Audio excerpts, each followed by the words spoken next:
You're on. Okay. I don't profess to be the expert on Walter Crosby. I've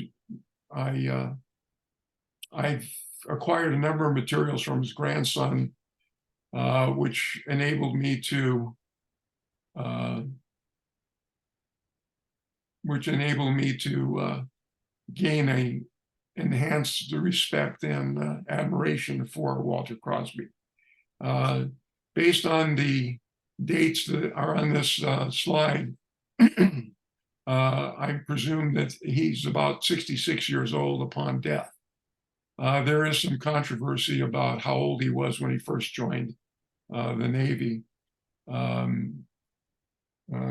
Most indications seem to be about 17 years of age.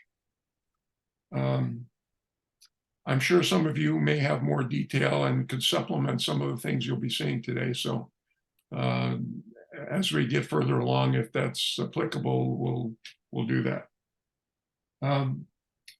You can switch to the next slide.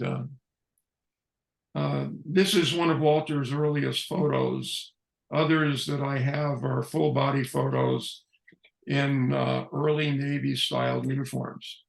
There are a number of documents that exist mentioning the USS Mohican as one of his earliest assignments. The dates make him 16 years old when he was on the training vessels, training vessel USS Philadelphia. You can switch to the next one. The photo on the left was in an album I received from grandson Bob Boyd. It shows the USS Philadelphia and dated 1897. I think this was a training ship. And on the right is an old picture that was marked in the upper right-hand corner for Samoa in 1898, and it's signed "Best regards, Bones." I believe that is Walter Crosby standing next to the artillery piece. You can go to the next slide. On the left, you see a picture of the Seamen's Gunners class of 1903 Naval Torpedo Station, Newport, Rhode Island. Crosby is the second from the left in the second row.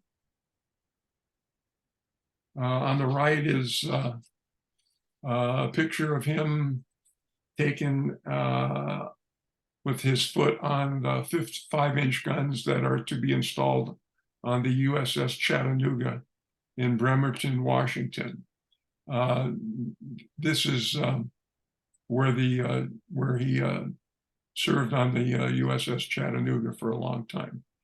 It indicates that these were guns that were shipped from Washington, D.C. to be installed on the Chattanooga. Switch. I believe that Walter and Emma began their store in just outside of the Westgate and Puget Sound Navy Yard. Now, I know when I first became affiliated with Walter Crosby and Crosby Material, I was not aware that there existed a store up in Bremerton, Washington. I was always under the impression that it was Southern California was first. So when I came across this, I felt it was really important to note, because many collectors may not be aware that there was a store really run by Emma in the Charleston, Washington area. I believe that Walter and Emma married in Denver in 1917. I think it was in July, towards the end of his recruiting assignments in Colorado. It appears from personal letters and postcard writings that they met in the Bay Area, most likely Oakland. But the discovery of this business card was really quite interesting, because no mention of this was in the William Strobel book on Walter's production of cachets.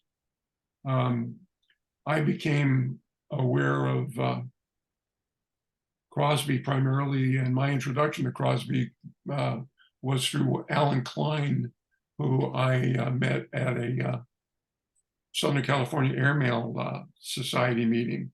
And my first Crosby cover was from that contact. I acquired it through a purchase through Alan Klein. I have numerous pictures of Walter and Emma in and around Bremerton, including a few with firstborn Rewalt. I have found very little about Rewalt in personal photos and documents, other than what Bob Boyd shared with me about him being in the Navy serving in Puerto Rico. There is a reference to him in the later years to an address in Long Beach. According to information available online and his headstone, he was born in 1918 in the state of Washington and served in World War II, Korea, and Vietnam, and died in 1975, September, at the age of 57, and is interned in a cemetery in San Diego. Switch. Walter spent many months and several months recruiting in Colorado in 1917, and I believe married Emma there. He retired from active service in 1920 and was listed in the reserves for several more years. The picture on the right illustrates his float in a 1922 parade celebrating the Pacific Fleet in San Diego, while at the same time promoting his young business. Emma wrote a note on the back of her to her family in South Dakota on the reverse of that picture of the float that he entered. Switch.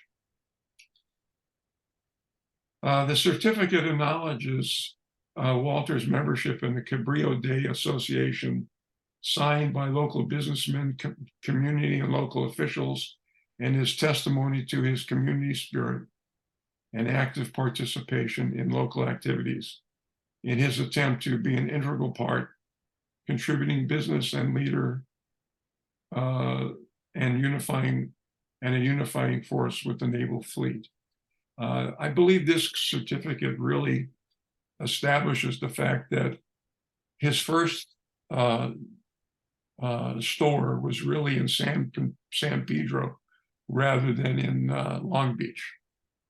And he worked very hard at becoming accepted by the business community in order to make his business thrive. You can switch. Let's see.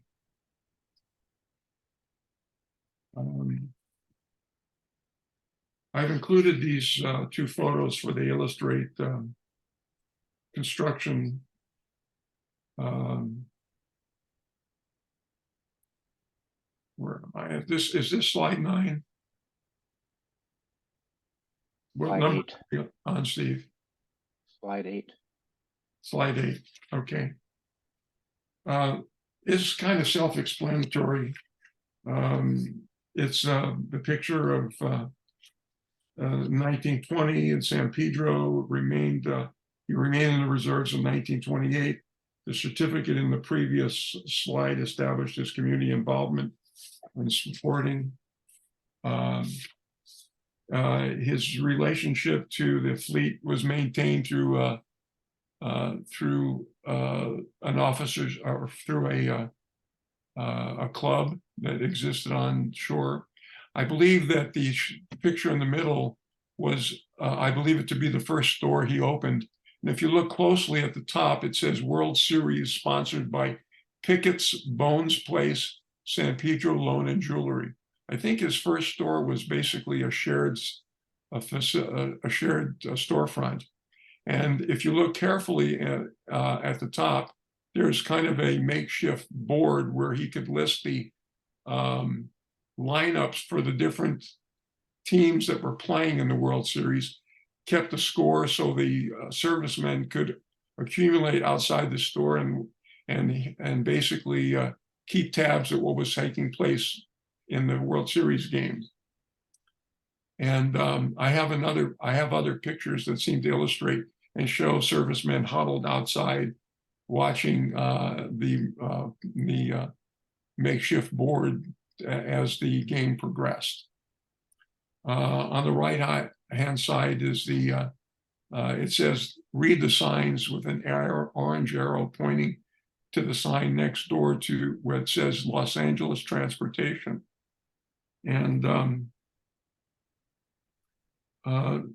I think that this is the beginning of what you're going to see in the next slide as the Gold Eagle line eventually becoming absorbed and merged into the Pacific Greyhound line, which eventually becomes Greyhound bus line.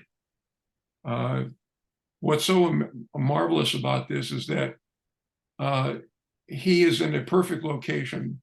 He's providing cleaning services, uniforms, photos, certificates, and he's right next to transportation, which enables the sailors to get to the greater Los Angeles area. You can switch. This shows the early construction of what I believe is one of his first stores in San Pedro. If you look closely, just above the Bones Place sign, it says Golden Eagle Wines. And eventually, a later picture that I found in the albums that I received from Bob Boyd is a picture that shows Pacific Greyhound Lines, which was a number of years later. And so I found out that in the historical timeline for Greyhound, that in 1926 through 1930, there was a merger of various bus lines that served this area. And if you go to the next slide, you can see a telephone directory page that indicates that there was a San Pedro bus depot on Beacon Street, and Beacon Street meets 6th Street in the heart of downtown San Pedro. Beacon Street is parallel to the coast, and 6th Street leads you to the pier that existed in San Pedro at that time. And this indicates basically the proximity of the bus line that existed right near Walter's store, which obviously created a great deal of opportunity for Walter to develop his customer base.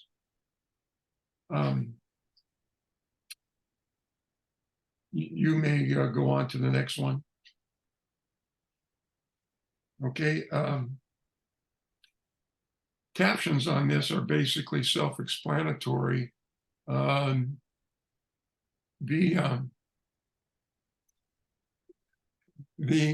Admiral Byrd envelope is basically self-explanatory. I believe that several of these envelopes were carried on the flight that Byrd took, and eventually one of these ended up in as part of the personal collection of Walter Crosby. As you can see, it's addressed to him. The one that appears in the lower right-hand corner was identified in the Strobel book as the first thermograph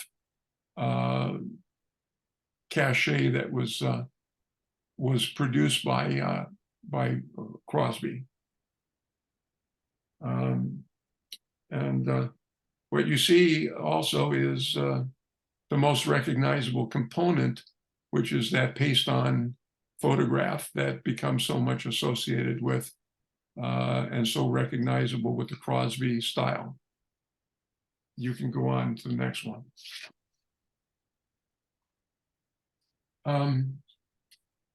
I think that the tin can mail cover represents a very vivid example of the depth of his network's broad reach, extending all the way to a connection on an island in the Tonga chain.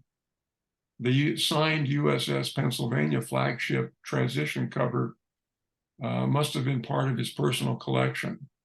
The airplane, ship, and balloon border is also considered an early Crosby airmail cover creation and is covered in Chapter 8, page 101 of the William Strobel book on Crosby.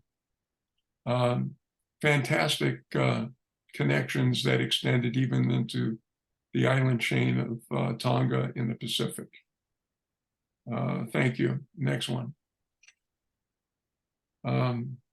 I think this one is also pretty self-explanatory, but it illustrates Crosby's working relationship with Robert Bazell in the early 1930s. And on the right-hand side, you see a page out of Naval Cover Caches, the USES reference book that lists the ships that were associated with the Bazell-Crosby relationship and production at that time. What's also very interesting is that this particular cover was addressed to Walter's daughter, Jane Crosby, who in essence was Bob Boyd's mother. Next one. I do not own this cover, although I had an opportunity to purchase it from Bob Boyd during one of my meetings at his home. At that time, I was more interested in acquiring items to supplement my Lexington and Saratoga collections. I believe it to be one of a limited number and definitely sought after by Crosby specific collectors. I talked to dealer Bob Chisholm of Coast Philatelics at the Sacramento convention, and I believe he has two of them and he has them for sale. I don't know if they're still for sale or whether he's already sold them, but this is one of the covers that I regretfully passed on for my own collection. Next one, please.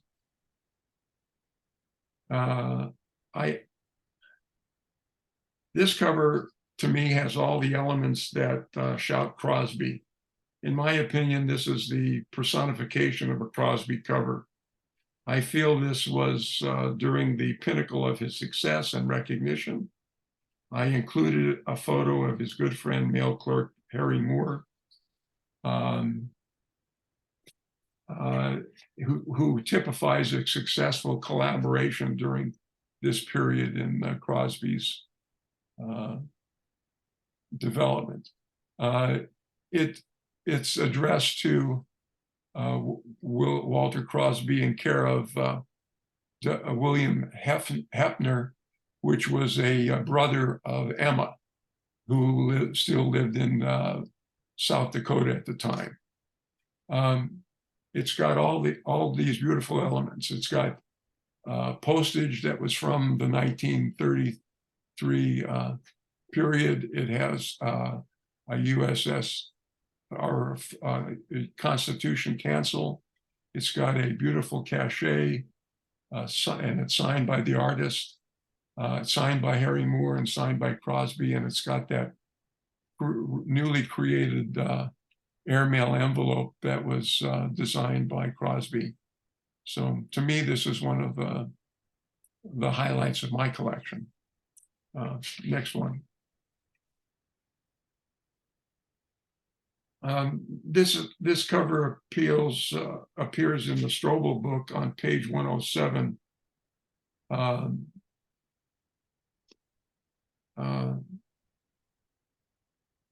Excuse me, I'm sorry, I went ahead. This cover was most likely part of Walter's personal collection and reflects his membership and association with fellow Elan members. These were cachet designers who produced covers to be primarily exchanged between themselves, a virtual who's who in the world of cachet design at that time. You can see all the names of the members who attended this meeting on February in 1935, February 12th. They met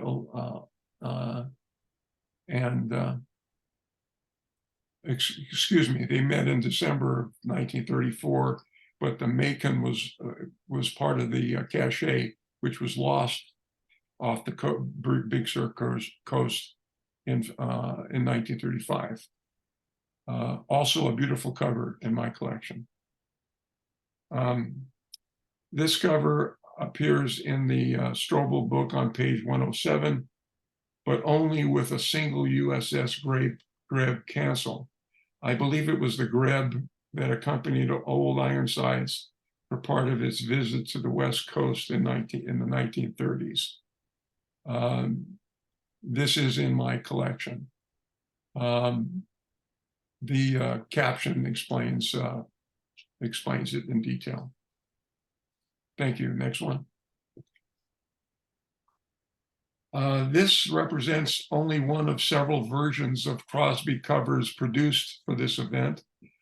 I love the calligraphy address style, but I don't know who might have prepared that, whether it was a relative or whether someone else that may have been in his employ. But there are many versions of this particular early cover. Next one. Crosby broadened out his in-store and mail order merchandise repertoire which introduced colorful, customized, personalized certificates that could be purchased for sailors to document their service.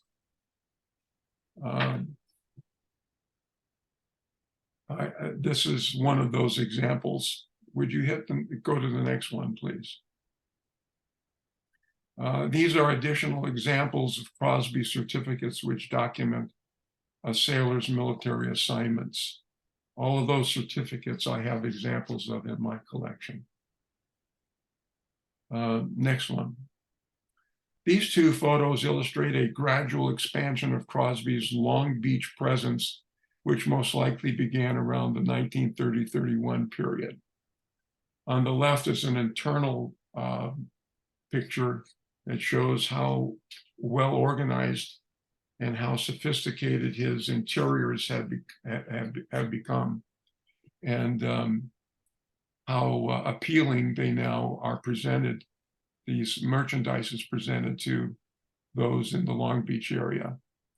On the right is the picture of the Jurgen subway, which is a tunnel that connects the Long Beach district with the Pike. And I was told by Marshall Pumphrey, who was president and curator of the Long Beach Heritage Museum, that Crosby had a kiosk in the tunnel selling items from his shop that was in existence in the Jurgens Trust building on Arcade Street in Long Beach. And as people crossed through this tunnel from the downtown business area into the towards the Pike, he was able to sell some of his merchandise via the kiosk. Okay, next one. This photo was also part of what I obtained from grandson Bob Boyd and shows some of the damage caused by the 1933 Long Beach earthquake. Writing on its face indicates that it was taken by Brown Studios of San Pedro. Old Ironsides, I believe, was in the harbor, having been towed in by USS Grave for a 10-day stay as part of its northern tour of the West Coast at the time of the earthquake. Other ships, such as the California, the Tennessee, and the Lexington, were in port as well during this earthquake. Records indicate that as many as 4,000 Navy personnel were utilized to monitor and assist in the quake's aftermath and damage. Next one.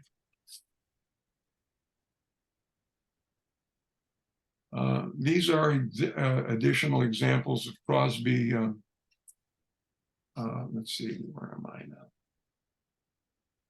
now? These two covers are additional examples of Crosby elements utilized on covers.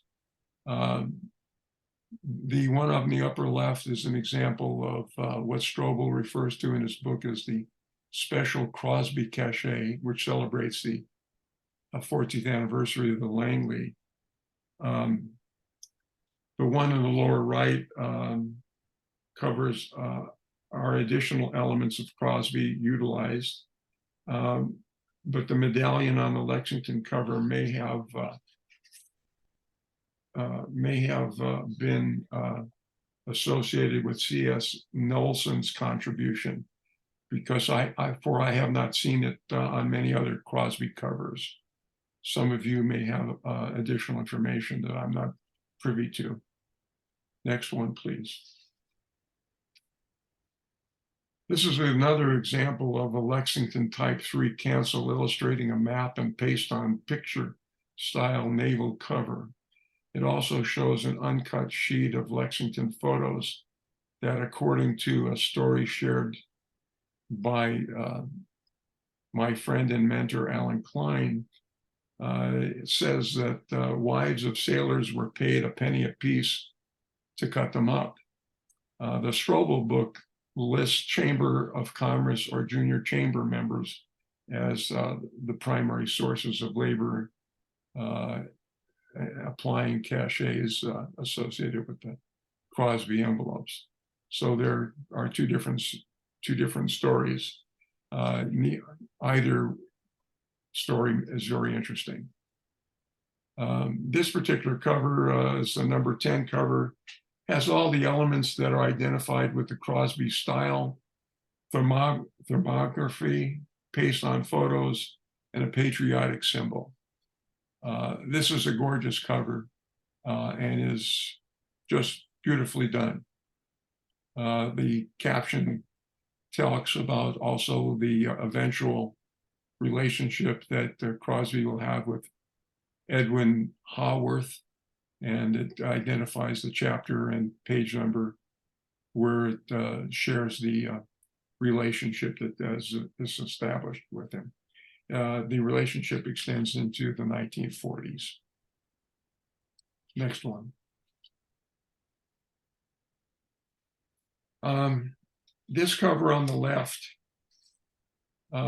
is an example of a Crosby cachet color that matches the color of the first day of issue stamp. Also from my Lexington collection. The number 10 cover with the stamps of the overrun countries during World War II and canceled on VE Day has sensor markings and was signed by Seabees on the island Tulagi. Both covers illustrate the Crosby signature element of a paste-on photo. The one on the right is also a fantastic cover for me in my collection because of the history that is associated with the signatures as well. Next one.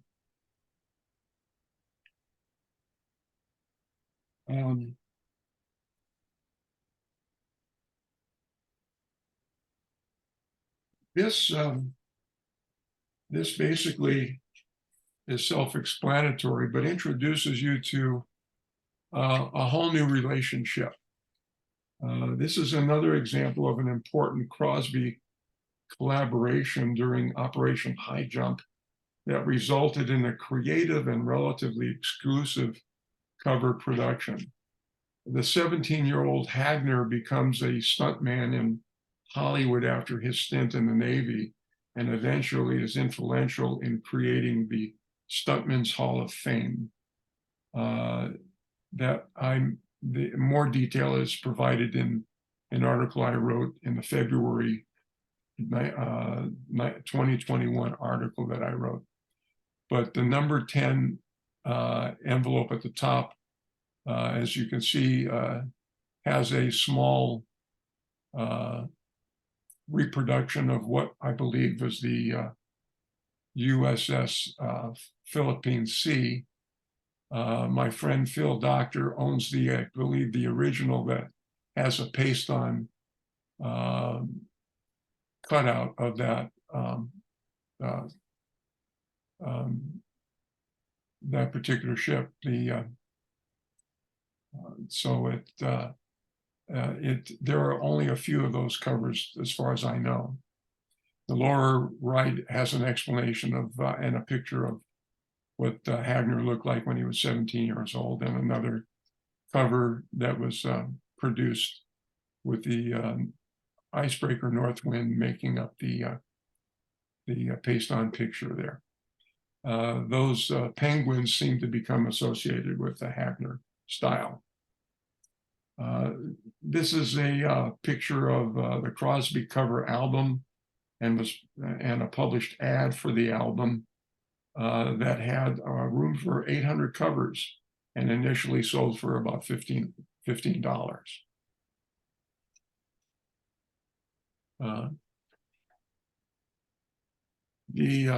These are examples of letters sent by government officials thanking Crosby for the covers sent to him, or sent to them rather.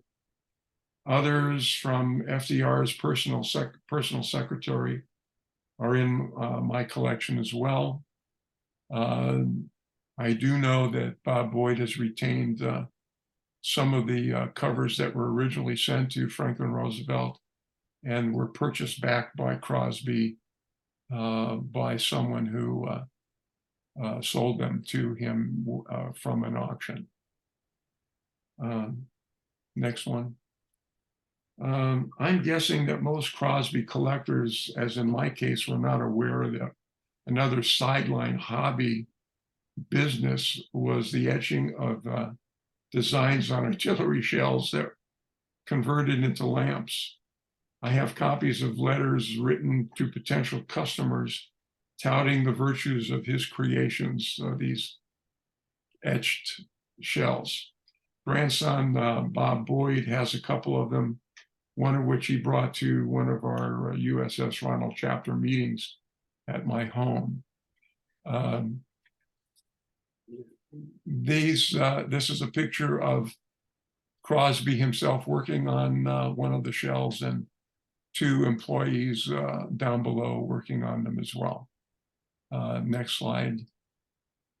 This is one of the artillery shells that were brought to my home by Bob Boyd, illustrating the skill and the style and this particular design that was on one of the shells. I believe Bob has an additional shell that was much larger than this one, but these were converted into lamps, and I never had an inkling or even a knowledge that these even existed prior to my affiliation with Bob Boyd.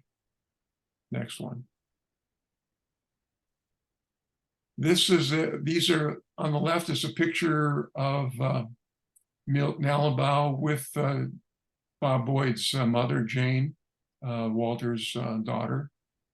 Milt served as a mail clerk on the USS Lexington CV2, and was very close friends with Walter and became close friends with Jane as well. On the right is a picture of some of the correspondence that was turned over to me as part of my collection. A letter to Jane containing some information about some of her father's covers that were written up in a periodical, I guess, on the USS sardine covers. These pictures were sent to me by Bob Boyd last Christmas time. These are pictures of Jane with Ralph Kleiman on the left, who was a significant collector of Crosby material, also offered to purchase the Crosby inventory after Walter passed away. The one on the right, I'm told, is William Strobel, who is responsible for writing the definitive book on Crosby material. These pictures were taken at a meeting in 1992 that was documented on the back of these pictures by Jane, that was referred to as the California chapter of USCS. And the pictures were provided to me by Bob Boyd. Next one. This is the last in the presentation.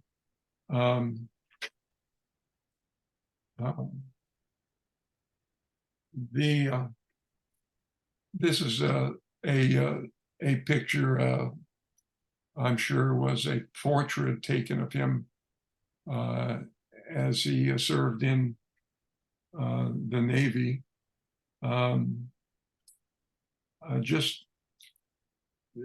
To me, this guy was an entrepreneur extraordinaire, cachet designer, visionary, networker, the ultimate innovator during this golden age of philately.